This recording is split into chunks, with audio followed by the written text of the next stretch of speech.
Ruined, you say? Let's see if I happen to agree.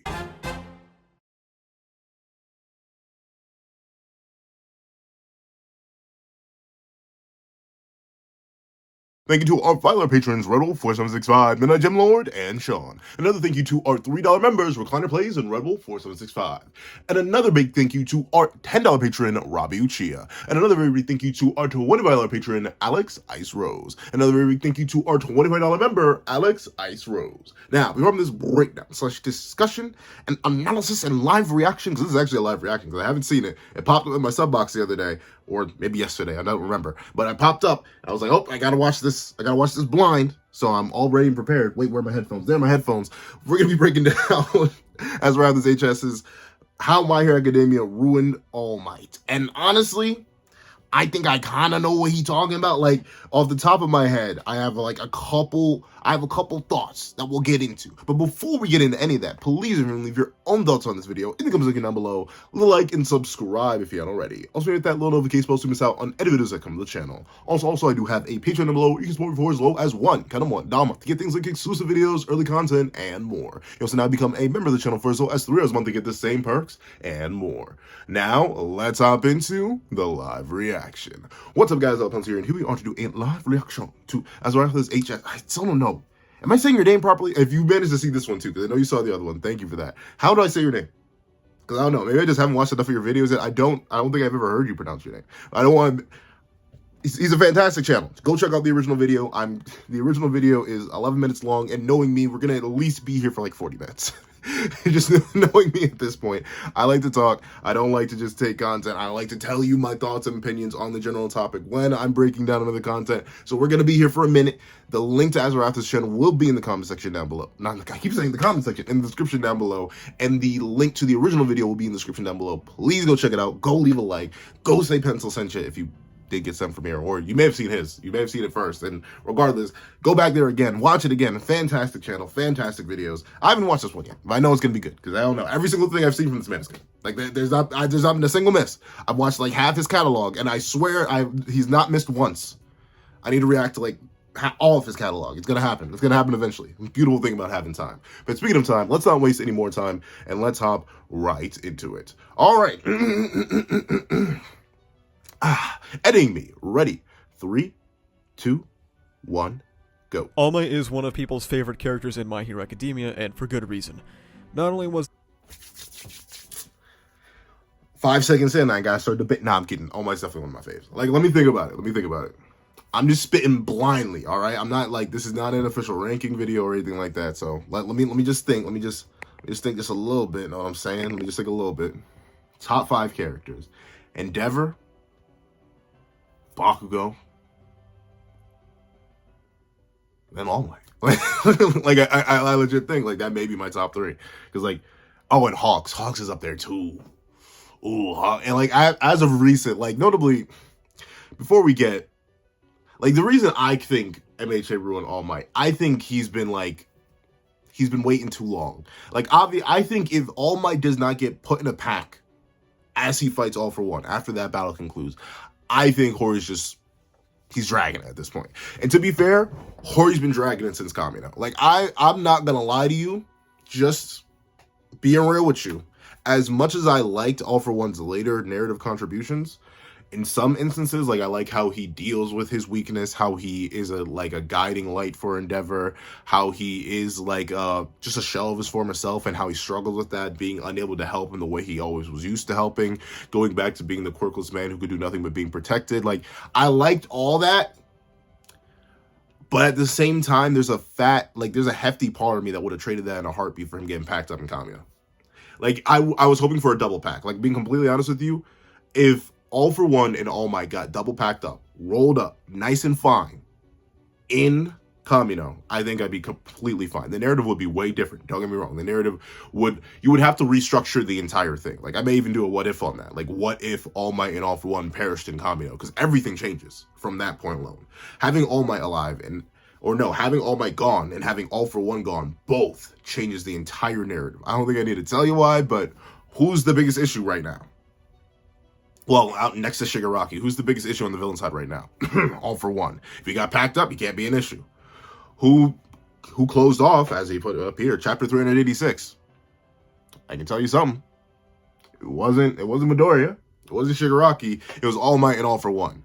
They are kind of like how do I put this? They're kind of like shackles on this series. Like it feels like I'm not sure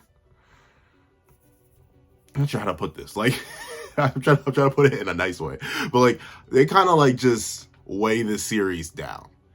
Do they have moments that I appreciate? Yes. Even as much as I do not like All for One for what he did, aka just bang, taking Shigaraki fresh out the narrative for over 100 chapters, for multiple years, removing Shigaraki from the narrative and usurping his role and becoming the main villain.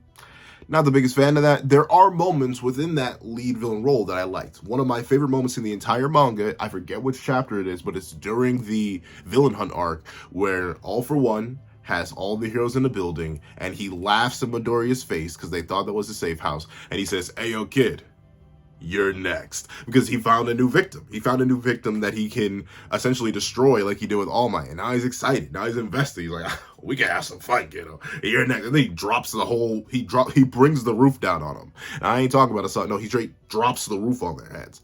That's fantastic. Those are my favorite moments in the manga. But if I had to sack that for All for One not being in the narrative anymore, I sack it. Same thing with All Might. One of my favorite moments in the manga is when it's in, I believe it's the remedial course arc, like the arc where it's Bakugo, what's his name, the wind guy, Kami, and Shoto, when they're going to get their provisional licenses in the second try thing. That, and we see All Might, I think All Might's there, and then Endeavor walks up to him and they have this whole conversation about what it means to be the #1 hero, and like how Endeavor is confused, like now he's been thrust into this position, but not of like beating All Might. It's because All Might literally had to retire. Like Endeavor is now confused and all that, and All Might speaks to him about like, yo, I'll be completely real with you. I didn't know how to be the symbol of peace. I just wasn't my thing. I have no clue. It just happened. You need to be your own man. You need to be able to develop that. Figure out your own way to reach the heavens, if you know what I'm saying. And that's heat. That's just also W man. Like legitimately, I love that. That's fantastic too. So at the same time, I'm not a fan of Iron Might. All for Iron. I mean, like, I love me MCU Tony Stark. I really do.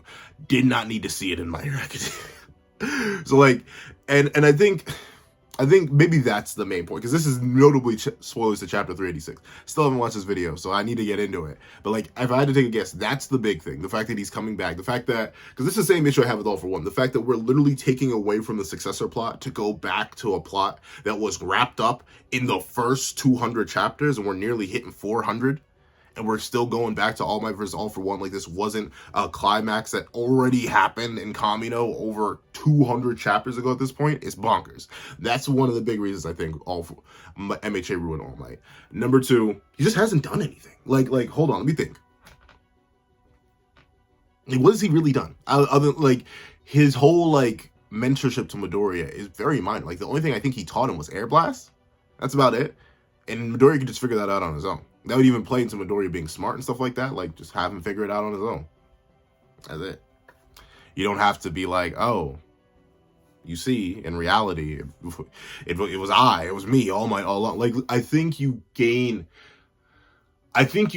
more than you lose when you remove All Might from the narrative. Because the longer and longer he stays around, the more and more Flanderized he becomes as a byproduct of him just needing to do something. You can't have the former #1 hero just sitting around not doing anything. So whenever he does something, it's kind of like, oh, this is either a nice character moment or please, no, All Might, get off the battlefield. Like, and 386 is the definition of please, All Might, get off the battlefield. But let's see. Obviously, I've been talking way too long. Let's hop right into it. A wholesome, inspirational point for our main character Midoriya Izuku, Look at but the also games. due to his bombastic finish in the finale of Act 1, the Kamino arc, putting everything, including his life, on the line to stop All for One, and entrusting the future to Midoriya left impression on a lot of people. Language. However, this event also left a lot of people wondering a few things, like what's next for the previous symbol of peace? Why did All Might not simply die at Kamino? When will we get to see him in action again? The second one. Why did he not perish at Kamino?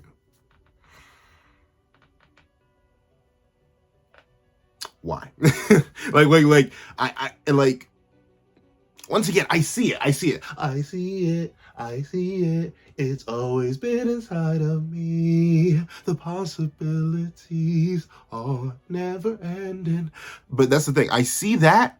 But like, fun fact, a hint at the Uraraka rewrite. One of my biggest issues with Uraraka is that she is not built for a battle manga. She just isn't. That's one of my fattest, heftiest, nastiest, I think that's literally a line from the script, but like it's one of my biggest, heftiest, nastiest issues with Uraraka. She's specifically not built for a battle manga, but she's in a battle shonen. How you gonna do that? How you gonna do that? How you going to build a character within the confines of a battle shonen that's not fit for a battle shonen?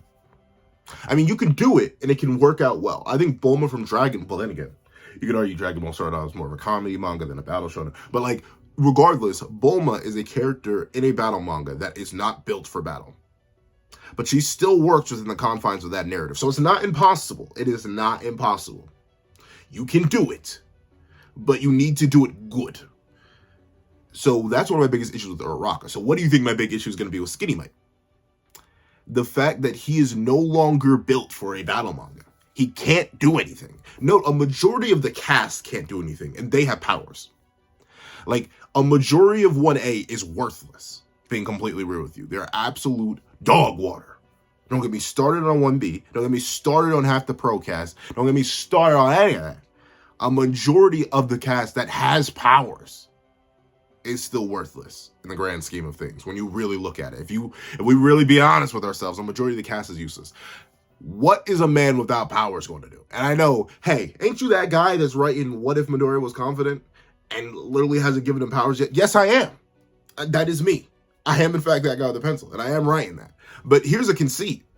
He gonna get one for all. if you couldn't tell by the way that narrative's going, he gonna get one for all. Just eventually. I'm holding it off for him because, like, this is the thing. Pre-Kamino, a hypothetical quirkless character within the confines of the narrative could work because things hadn't power crept too much. But literally, once you hit Overhaul, things have gotten too strong. Like you know what I'm saying? Like, things have gotten too strong. So when you look at All Might, who has lost his power, what is he going to do within the confines of a battle shonen? What is he really going to do?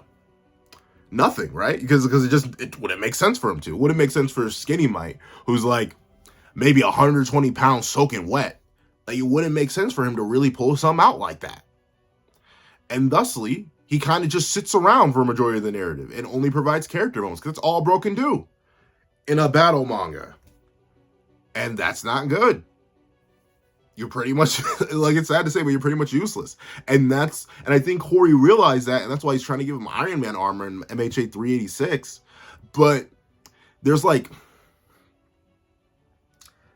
limits to it. There's limits to, there's stretching suspension of disbelief. To get engaged within a narrative, I forget who said it. I think it's Andrew Cunningham.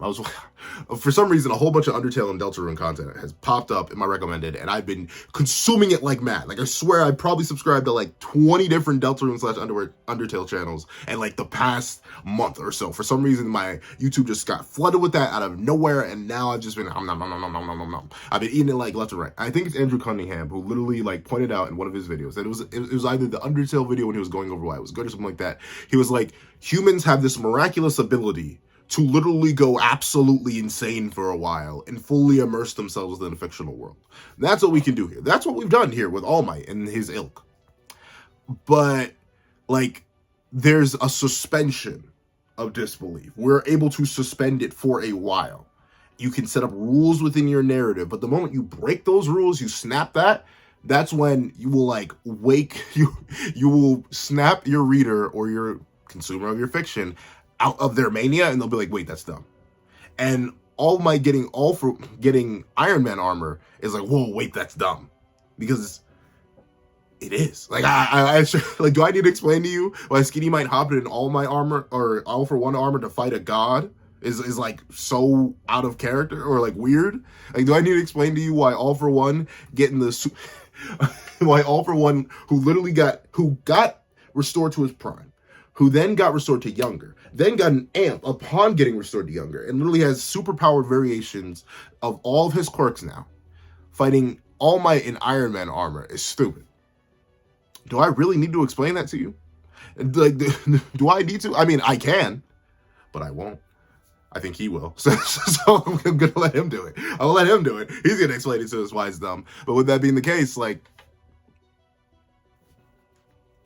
level with me. Like level with me. I feel like this is not rocket science. This is not something that I'm gonna have to be like, Jimmy Neutron brain blast. Like this is not something you have to do too hard to figure out why that's a little bit dumb and why it can take someone out of a narrative. Because if everyone what does Syndrome say in Incredibles? If everyone's super, no one will be. If everyone can have Iron Man armor, why doesn't everyone? Everyone could benefit from Iron Man armor. Why are we giving it to All Might? Oh, because All Might's the former #1 hero. And since he's still lingering around in a battle shuttle, we have to have him do the fighting.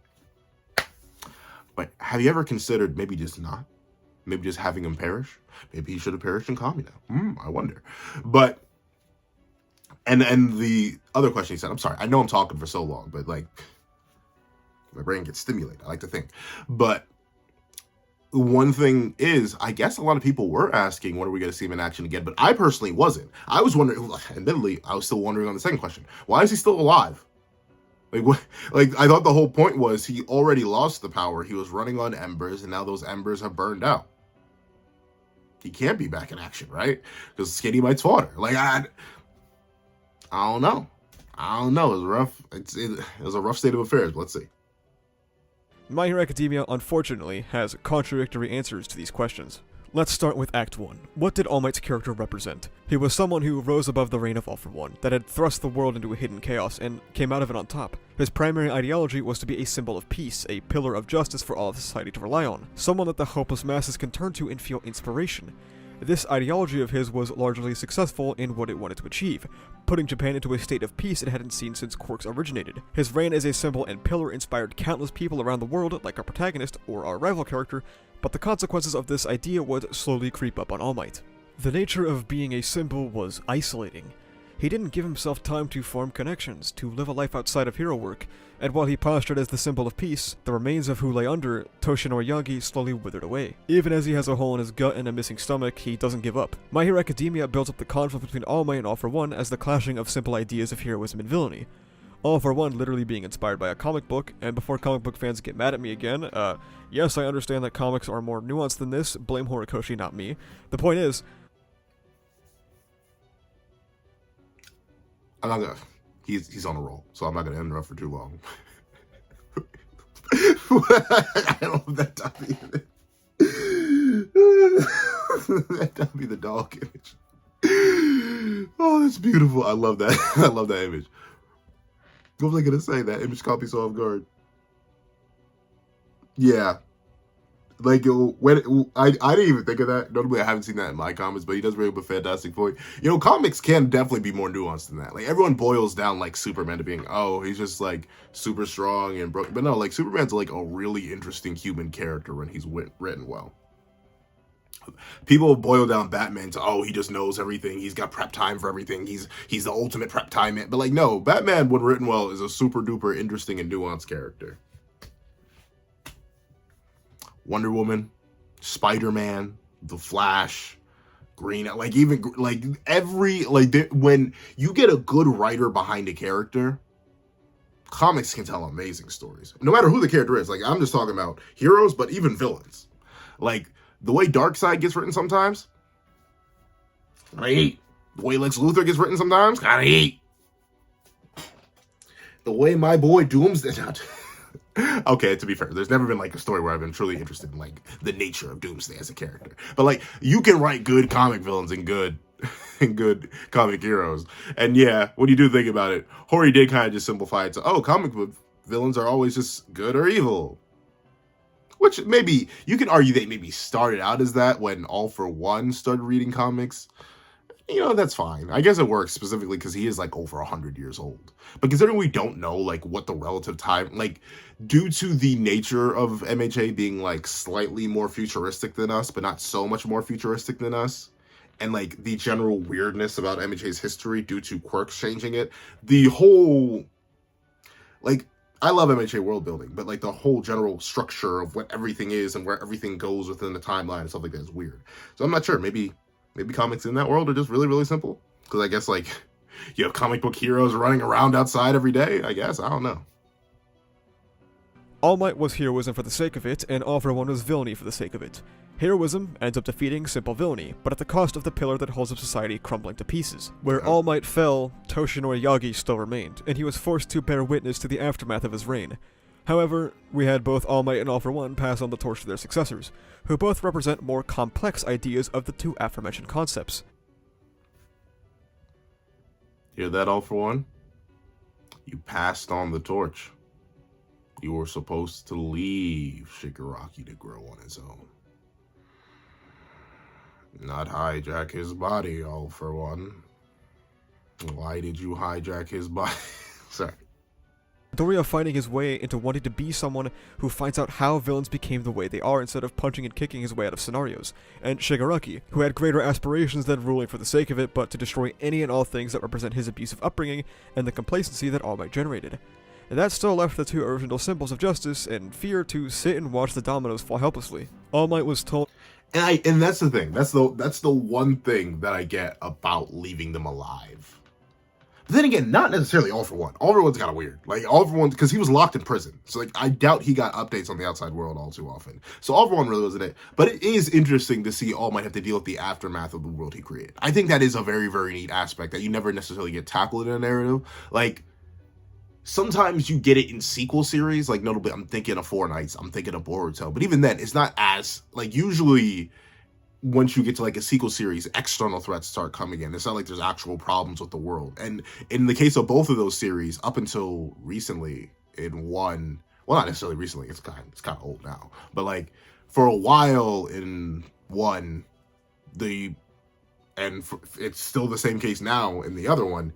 Yeah, the original main characters from the previous series are still like super duper powerful and like broken, and thusly they don't necessarily have to reflect on what their new weakness means to the world. So MHA did take a really interesting path down that way, seeing All Might have to understand and deal with the ramifications of being the symbol of peace and not being able to be an eternal, long-lived symbol of peace, and the ramifications that has on the world, on his students, on everybody. I think that is really, really neat. Was it worth it though? I don't know. Let's see.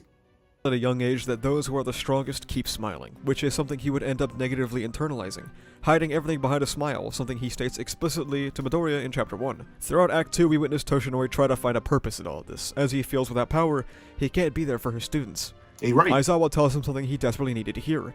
Being Toshinori is all he needs to do. As long as he lives and is there for them, that is all the push they need. And this is something he took to heart, and in Act 3, Toshinori sees just how much damage his inspiration has caused to someone close to him, to Midoriya. He witnesses the failings of All Might firsthand in the Villain Hunt arc, and for the first time, he is on the receiving end of what it is like to try and support someone acting recklessly. He finds Midoriya's mask on the ground, made to imitate All Might's never-ending smile, and all he can think about is how he wishes he had told him that he understands the pain he is going through. He confronts what his reign had created, and joins in on the public lambasting of All Might by pointing out that he couldn't be there for his disciple when he was hurting. That is when Stain appears, telling him it had nothing to do with power. Sorry, once again, he is just spitting right now. Like, I wish I could add. I wish I could add. But yeah, once again, see, that's the thing. Maybe All Might shouldn't have. Like, I'm slowly getting convinced that he's, like, really concretely laying out the points. Like, maybe All Might shouldn't have perished, because that's super interesting. Like, literally flipping the man who once caused this pain to everyone else through being this, or attempting to be this indestructible wall against the never-ending tide of villainy, and having that flipped on him so now that he is the victim. Well, not necessarily the victim. He's being protected. Well, I guess that kind of does make him a victim. He's on the sidelines now. He can't do anything. All he can do is watch as the boy he chose to succeed him destroys himself. And there's nothing he can do for the fact that he is the one who inspired this boy and countless other young men and young women to sacrifice their lives endlessly for people and become their own symbols, essentially. Except that, due to the fact that this is only a symbol, you never get to see like the dark side of a statue. The phrase "never meet your heroes" is kind of true. You never get to see what they don't allow you to see, and thusly that pain, that agony. While All Might would be the perfect person to be able to tell Midori, "Hey, bro, I know what you're going through. I know that feeling. You can't give in to that." All Might never did. At least not in Midoriya's eyes. All Might never did. At least in the world's eyes, All Might never did give in, and thusly, why should he? Why should anyone give into that darkness, that pain, and like really accept that they need help? No. I have the power. I can do this. As long as I have the power, I can do this. It's my right to do this. Not my right. It's my requirement to do this as a holder of this power. I do like that, and seeing what that means and how it reflects off of the characters and how it reflects back to All Might. Like, it's good. Yeah, I think my opinion shifted. Maybe he needs to be around after Kamino. Because now I think about it, like, as much as I love Act 1 All Might, I think a lot of his best characterization moments come post Kamino, when he is powerless. So I do think we do got to keep him around. Yeah. That's interesting. I wonder how he's gonna flip this, because we're Kara in the night. But he's spitting right now. Also, I heard Majora's Mask music. That was another reason why. Ironically, that was the initial reason why I paused. But All Might would maintain that grin and devote every fiber of his being to the people. It doesn't fix everything, but it implants the idea in his head that he still has a role to play, and that he was never defined by his power, but by his beliefs. And the narrative regularly agrees with this sentiment. It has spent a lot of time post-Act 1 informing us on other methods of heroism. The remedial course arc for Bakugo and Shoto acts as a lesson that sometimes you can't much to Endeavor's dismay, and they get creative with their quirks to save these kids. Wait a second. Wait. No way, bro. You didn't have to hit Endeavor with a stray like that. You didn't have to hit Endeavor with a stray. I heard that. You can't say that quickly and let that slide by me. I heard that. Really, much to Endeavor's dismay. Come on now. And he slipped right into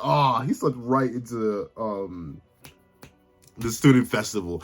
That you ain't slick. I heard that. You sneaky man. I heard that. You can't deceive me. I know exactly, man. I know exactly what you did. You're right though. That's the thing. Like, as much as I love Endeavor for the fact that he was a terrible human being. So like, he's spitting. Like, he's not wrong. He is in fact absolutely correct, and Endeavor would be quite dismayed about the fact that, oh no, I can't just do terrible things to my children and expect them to turn out good. Shock horror. Now he knows, but it's a little bit too late. But still, that got me. I like that. Let's go. Arc, Jiro and the rest of the cast learn that music can also be some people's salvation, which is a core arc for Midoriya's progression in realizing that there is more to heroism than being the best. And his encounter with Gentle is one that leads him to want to find the... I'll let him finish up this point, because I do want to talk about it. Root cause of people's villainy. This message is also repeatedly, and I mean repeatedly because it is to an obnoxious extent... Wait, what did he say? His encounter with Gentle is one that leads him to want to find the root cause of people's villainy. This message is also... Okay. So... I mean, I may still record it. I have this whole... It's like a 16-page script talking about certain characters within My Hero Academia and how Hori struggles to write them. But I just due to the nature of the video, and I realized how, like, incendiary I sounded in that script, and I realized there was like no way I could get my point across without sounding incendiary. I don't think I'll ever record that video. That shall sit in the Google Docs forever. This might be taking like a day to write it, so that'll sit in the Google Docs forever. But one issue I do have, this has nothing to do with All Might, by the way. This is just going to be a little tangent. I may just drop snippets and bits of how I feel about certain characters within other videos, and you can get like my general opinion on how Hori writes a certain set of characters and stuff like that from this. But I didn't really like the music theme, or like people can be a hero through music, or like that at all. I didn't like that, but because like see, because I can articulate so much better in that. I articulated it so much better in that script, but like I won't. I may just do that video because I spent way too much time on it. I think I kind of just got to do it. So it's gonna be.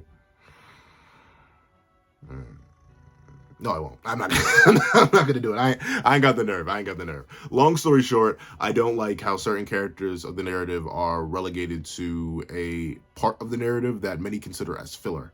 And a majority of their development takes place within that filler. And thusly, that development only pertains to that filler. Meanwhile, another section of characters gets to have developments that do not only apply in filler, but also apply in the main part of the manga, the non-filler part of the manga, which are the big battles. And I feel like Culture Festival, in a way, by shoving Jiro's development into there, kind of devalues the whole becoming a hero thing. Like, yeah, I can sing real good. Doesn't help you punch people. I can hit those high notes. Respectable.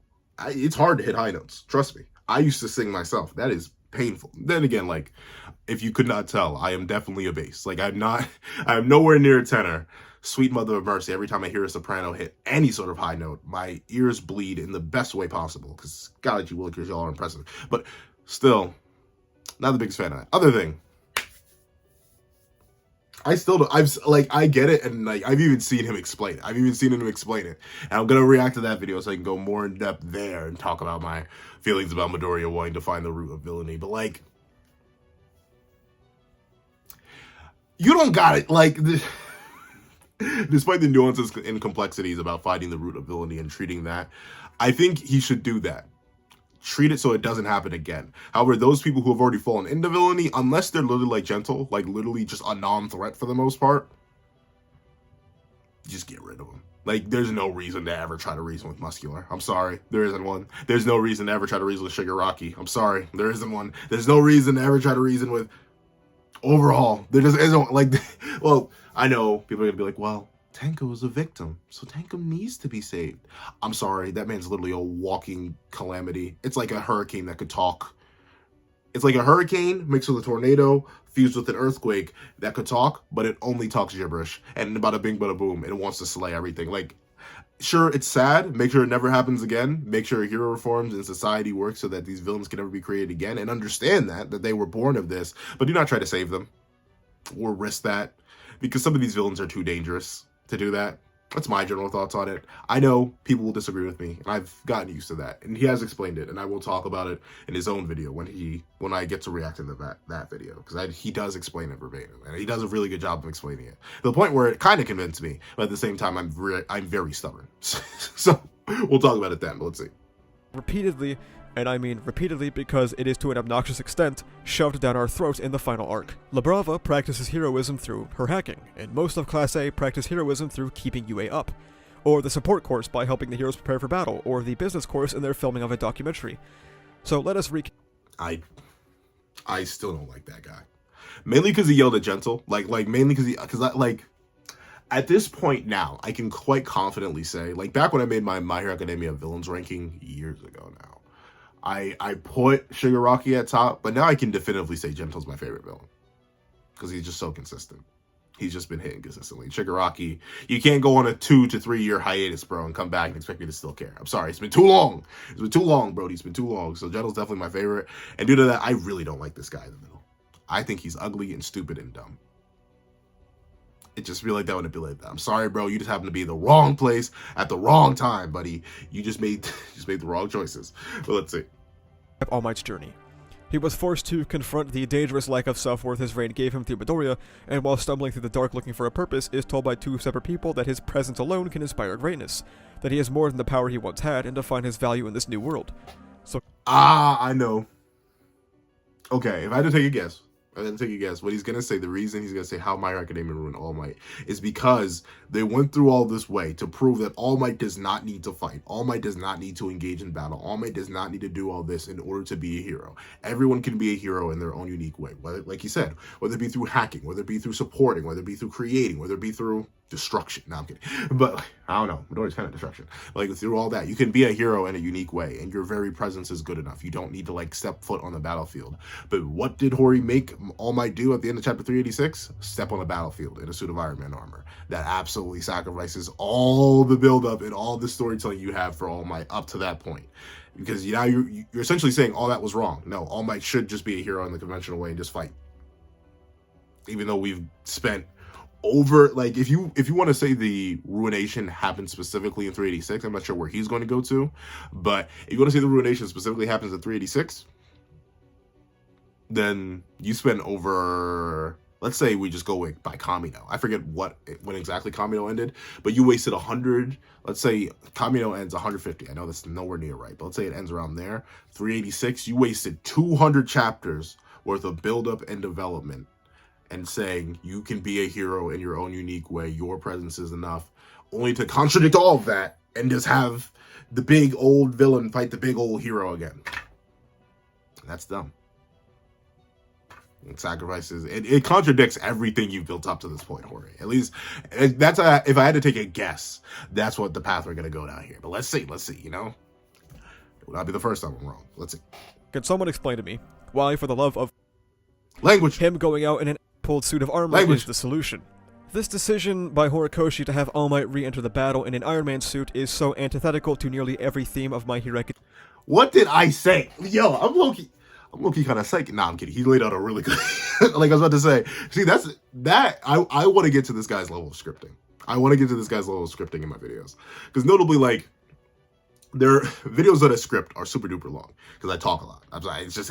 The only ones that aren't long are what ifs. Because those are, like, specific chunks of narrative that I specifically, like, bifurcate in order to make sure, like, okay, we begin here, we raise to a climax, we end here. We begin here, we raise to a climax, we end here. Like, those are specifically, like, okay, I know that. That's simple, like, 3-act structure. That's what I do with all my what if parts.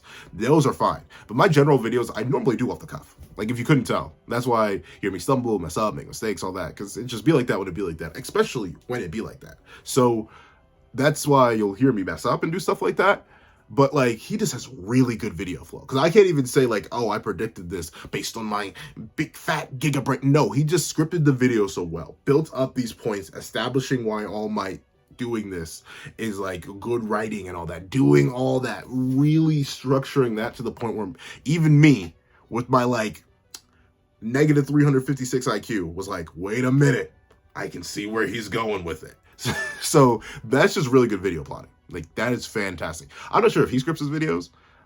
They're hilarious, so I'm assuming he does.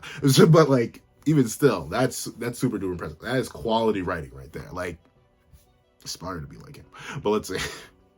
That I have just listed, that it is genuinely staggering. Does it fit into the themes of utilizing other methods of heroism? No, absolutely not, as this is the same old reckless and destructive behavior that the All Might of the past would have exemplified. And once again, yeah.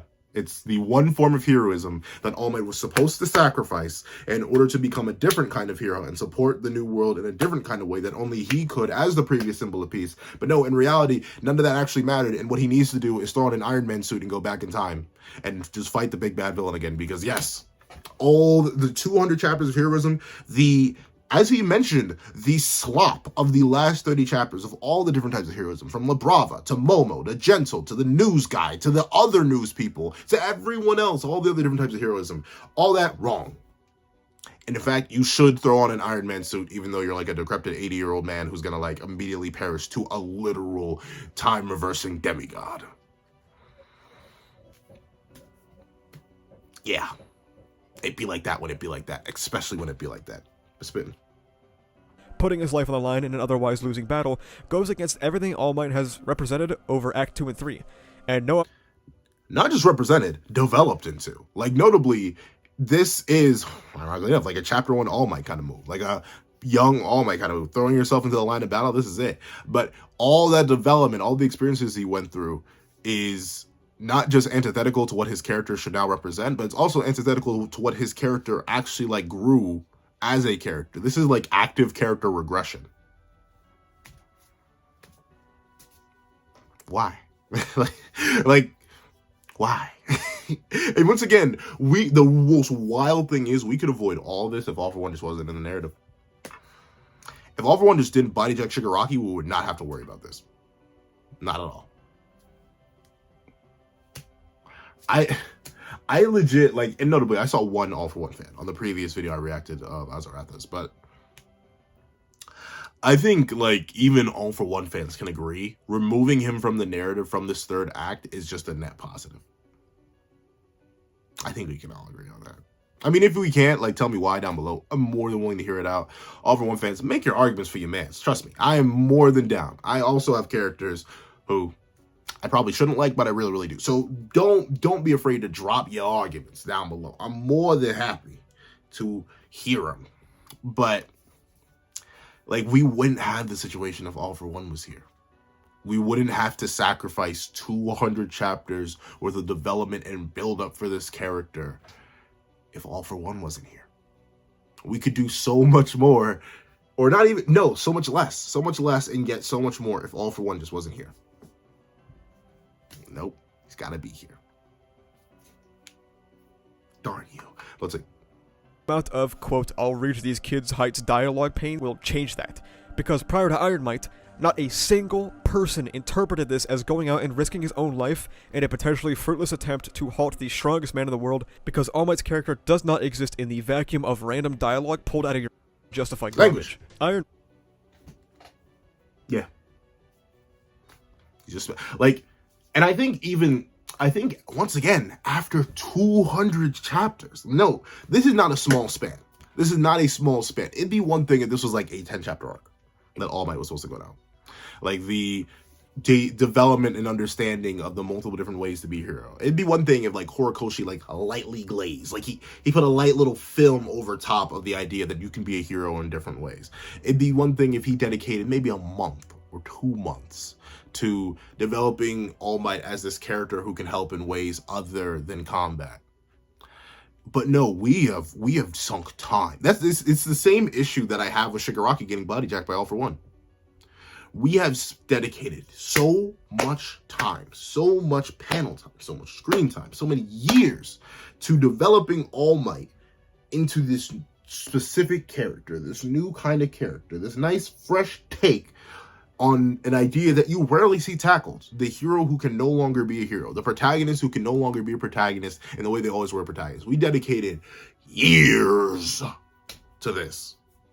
When did Kamino end? Like, what, 2018? I may be jacking that. It may have ended even sooner than that. We are in 2023. It's been 5 years, gosh darn it. I may be wrong on that, but still, it's been either half a decade or maybe more or a little bit less. I know it's at least been 4 years. It's been at least 4 years since Kamino, because 200 chapters, and we know the way Hori be going on break, it's definitely been at least 5 if we're going by like how often Hori needs a break. So we've dedicated that much time to this arc, and to throw it all away, to sacrifice all that for something that should be nothing. Like, realistically, once again, need I remind you that All For One is a literal demigod. Like a demigod. Like, bro literally woke up on a Tuesday morning and said, I got this beam of light. Hold on, let me hit you with it. And then dropped Dark Shadow. 100% Dark Shadow. Sent Mount Lady, a 67-foot tall woman, flying into the air with a single impact and absolutely annihilated Gigantomachia simply by moving past him. This is a demigod, people. This is literally a demigod. This is a man beyond his prime. Like, legitimately, he's saying he's legit stronger than he was in his prime because his quirks are unleashing their full potential now that he's on the verge of not existing anymore.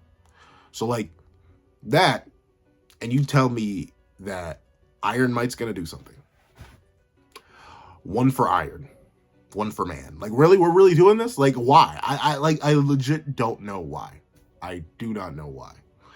But actually, no, I do know why. I do know why we're doing this. I know exactly why we're doing this. Because Hori figured, if I'm gonna bring the old villain back, I gotta bring the old hero back. I gotta have them have another fight. If I'm gonna bring the one old guy back, I have to bring the other old guy back. That'd be wrong to not have them both back.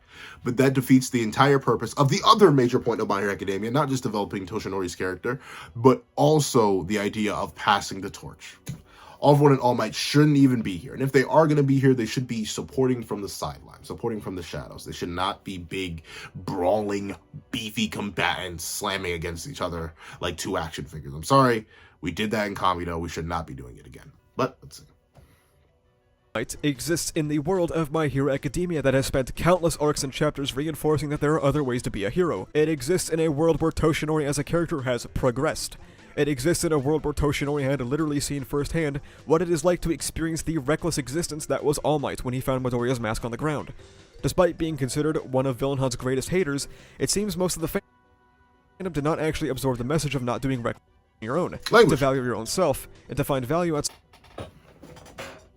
As a Villain Hunt well, actually, am I? I am. I don't like how it ended. Not at all. I think it ended too soon. I think we needed more time.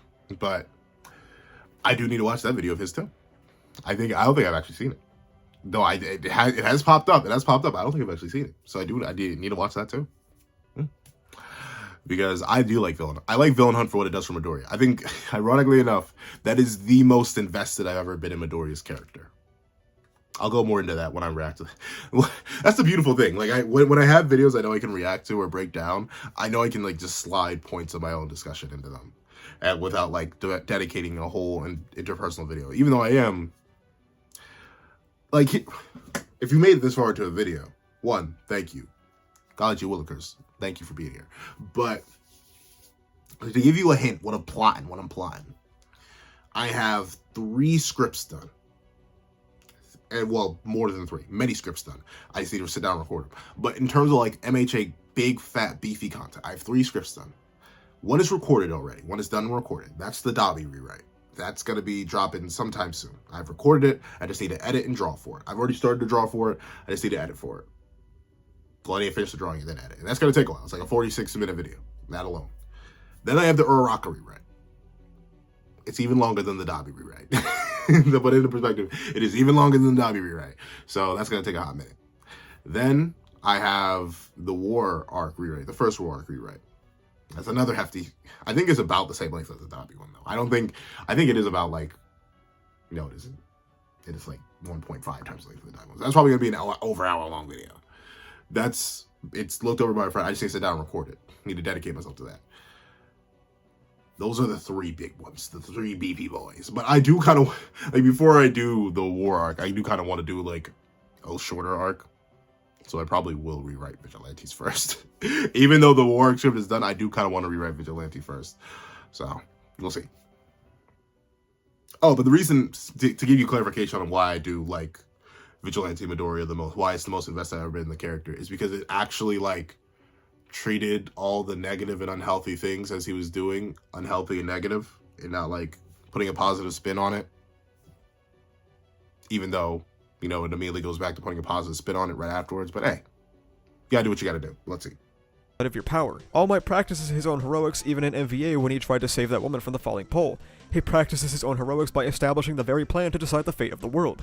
His very presence is heroic to these children, and in the same chapter as Iron Might, he literally gives Ida and Shoto a pep talk that helps give them courage to keep pressing on even after experiencing technically a defeat. All Might had found his purpose off of the battlefield, and it didn't require power. As Stain and Aizawa put it required Toshinori Yagi to be himself, which is exactly what his presence in the 3rd act until now had been, an inspiring presence for all those around him. This line right here from All Might talks about how this has always been his battle, and that is such a slap in the face to everything that had come before.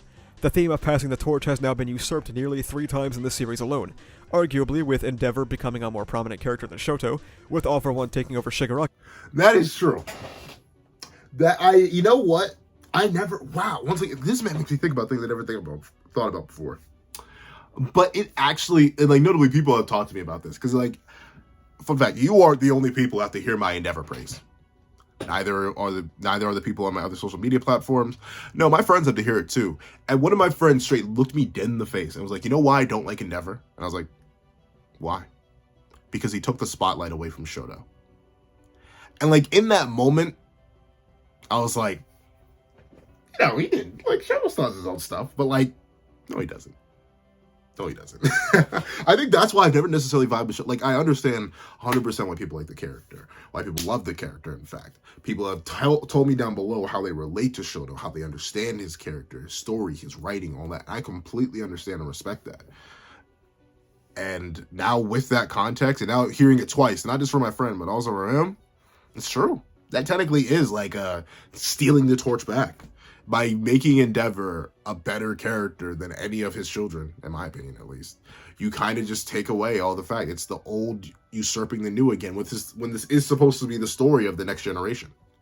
This whole story is supposed to be the story of the next generation, yet every single time an old character is usurping a new character, which is weird to think about.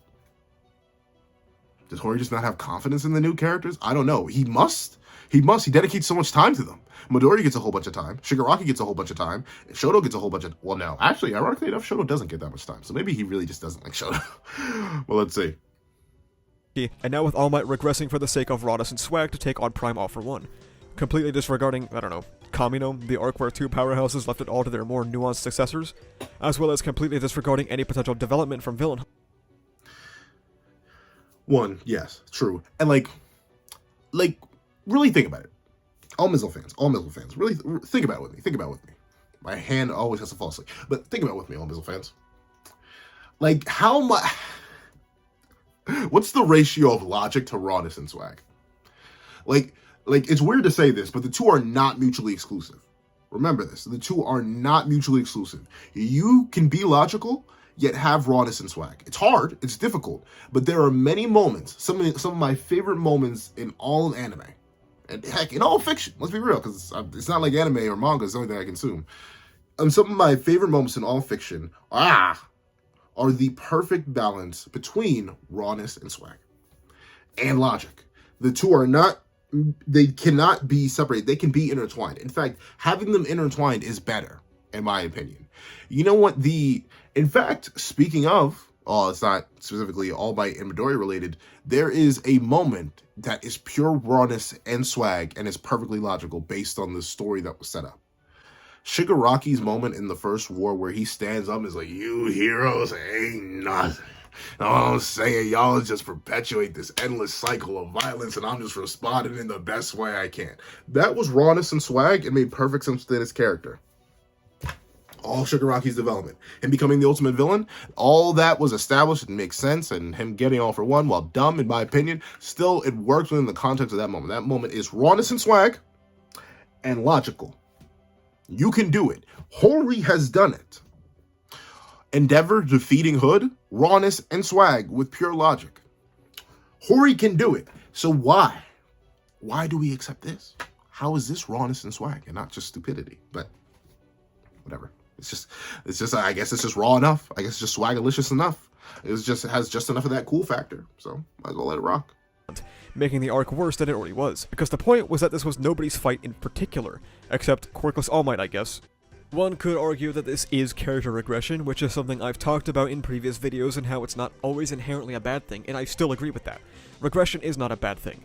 However, regression usually has some form of build-up, rather than randomly occurring at the very end of a chapter for no particular reason, and generally regression occurs not at the very end of the series, with no chance to see the effect it has on the character or characters around them, because I remind you all again that My Hero Academia is in its final arc. An example of regression in My Hero Academia is Todoroki in the PLE arc, as being confronted by Inasa affects the way he views his relationship with his father, before... And that's true. That's true. See, I was letting him spit. I think... Like, regression can work. There are definitely other moments in other series where characters regress, and I'm like, that's fine. But I really did not like Todoroki in the Provisional License Exam. Like, especially, I think the reason I didn't like Todoroki in Provisional License Exam is because I think he got over the Endeavor thing too quickly, and working and interning under him right after the sports festival was weird. So for him to suddenly regress when faced with a total random in the face of all he's done after already going back to his father, it just felt so weird. I'll make a whole video talking about that eventually, but like that is why I've like super mixed on Todoroki as a character, because it feels like he does things too quickly and too randomly. Like he never gets the time to really feel like a proper character. It feels like Hori just threw a bunch of ideas into Todoroki but never gives him enough screen time to like actually mull over and properly consider those ideas. So I don't like his regression in PLE, but he is spin. Regression can be used as a good tool for development, further development, which is what I hope is happening in another certain series that I happen to really, really love.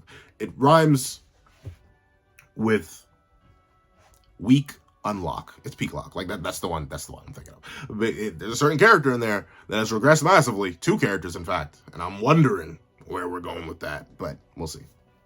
Rising above and even going beyond his prior progression, because the story wasn't about to end and had time to explore these ideas. It regresses Toshinoi for the negative, completely undoing him finding his purpose outside of the battlefield, and removing not only his recognition of self-worth, but also bucking the story's idea of it. All the while undoing the spamming of other methods of heroism the story has been obnoxiously stating to us since the final war's beginning, and stripping the last bit of the passing of the torch theme the narrative had going for it. But let's address the elephant in the room. Due to Golden Week, the chapters after Iron Might are yet to come out.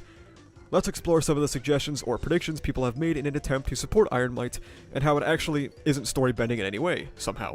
The number one suggestion is that All Might isn't actually going to fight and he's just going to be a distraction for All for One getting to Shigaraki, and this presupposes a couple things. First of all, that All Might, with support gear, will be able to form any meaningful distraction against one of the strongest men in the world who is only getting stronger. Right?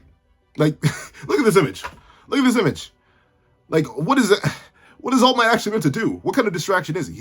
All for One's going to sneeze. All for One's going to sneeze, and then bada bing, bada boom, All Might's going to be annihilated. Like, what is All Might actually meant to do? I got nothing. I got absolutely nothing. I have no idea what he's supposed to do against this literal demigod. Even in Iron Man armor. What is he supposed to do against this literal beast of a human being? If he even is a human being at this point. What the heck? Like, I don't know. Distraction. A 2-second distraction. Like, that's it. Unless All for One gets dumb again and just starts to torture All Might, there's no reason. Like, if anything, he should legit just grab All Might, crumple him up into a metal ball, put him under his shoulder, fly over to Shigaraki, throw the metal ball in Midoriya's face, says, hey, that's your master, and then goes try to do his thing with Shigaraki. So Midoriya can freak out. That's the only thing. That's the only thing I could hypothetically see in terms of distraction. That's it. It shouldn't be anything more than that. It shouldn't take more than 5 seconds for All for One to annihilate this man, turn him into a donut, and then bada bing, bada boom. He's Iron Might donut, and then he can literally just. He doesn't even have to land. All he needs to do is straight dive down, arm out, slip right into All Might's gut, and just drag him all the way to UA. That's it. And bada bing, bada boom, we're good. See, now someone pointed out, could we get a bada bing, bada boom counter? I probably do need one, because I say it so much. I didn't realize how much I said it until that comment pointed it out. But that's it. That's it. This should not be any sort of meaningful distraction. Once again, need I remind you, if full power Dark Shadow, Mount Lady, and Gigantomachia could not stall All for One when he was weaker, what is Iron Might supposed to do now without it feeling absolutely illogical? Oh, that's right. Nothing at all. It should be literally impossible, but let's see. Support gear can stand up to All for One in any meaningful way. That's just... The strongest support gear we have seen in the series is something like Bakugo's Gauntlets, and that's because all support gear exists to bolster an already existing quirk, not to stand in for one. If support gear was capable of making anybody a capital H hero, as in the occupation, then we would have seen that throughout the story. It would have opened up so many more avenues for quirkless heroes that it retroactively dampens the message that not everyone could be a hero. But everyone has heroism inside of them. Because now if you pull yourself up by your bootstraps like quirkless All Might, you can get enough money to become a hero. Something that could be a pungent side of world building if it didn't reek of pull for a hype cliffhanger. Language. The second response is that All for One doesn't need to be stalled. Ignoring that he is currently in warp range of Shigaraki apparently, My Hero Academia is not real. The passage of time in this story is not real. All for One only has to be stalled because of a choice by the author, and the author made the choice of it being All Might for some reason. It is crazy how often this has to be explained to people, to understand that every choice in a story is made by an author, and does not always inherently have to adhere to the tenets of realism. Literally, anybody else could have stopped him here like the Stars and Stripes fighter jets. There are so many other paths to take, and I'm certain that this is not the best option to take. So no, even if it's just to serve as a distraction, I don't like it. I would rather have All Might use an Iron Man suit if you really needed to use one to save people independent of this event. The second suggestion is that All Might's going to fight and die, therefore the Iron Man suit doesn't actually matter. My response is, hey, All Might dying kind of sucks. When your character is about finding a purpose or value in your own... Okay. But, like, hypothetically, do you know how good that pack would be, though? Like, level with me. You know how good that pack would be? I've been waiting for that pack. I've been waiting for that pack since All Might was introduced. He's an anime mentor. I've been waiting. This pack would be 386 chapters in the making. It would be gorgeous, delicious. It would be an amazing pack. It would be a pack of packs, 4 packs by packs. Tell me about it. The pack could be legendary. It may just hit. It may just be that. It just may just be different. The All Might pack, I think it'd be fine. But even regardless, like, even with me believing that, the All Might suit is dumb. The Iron Might suit, dumb. It's just dumb. It's stupid. Even if it doesn't do anything, it's just stupid. You shouldn't have introduced it. If anything, if you wanted to stick to, like, just All Might sacrificing himself to be a distraction, have him walk out there as he is. Just a man. Don't give him an Iron Man suit. The Iron Man suit's dumb and it opens way too many questions world building wise. Because, like he brought up, if anyone can be even a generic level hero without a quirk, as long as they have enough money, everyone should be. If everyone's super, no one will be. If everyone's super, no one should not be super. Get this Now Masa should have an Iron Man suit. Every single police officer should have an Iron Man suit. Every single quirkless person should have an Iron Man suit. If you're going to introduce the concept, even if it does absolutely nothing against the little demigod, the ramifications it has on the world building, and as he brought up the main message of My Hero Academia, that not everyone can be a hero, not all men are created equal, gets absolutely shattered. Even if it does nothing. That's just how it's going to work, which is rough. It's rough. It's unfortunate that it works like that, but it do be like that when it be like that, especially when it be like that. Let's see. Life after being subjected to the consequences of your actions and ideology, having the grand lesson at the end of the day be, okay, you're gonna die now, never finding happiness and doing something recklessly in vain, kind of sucks.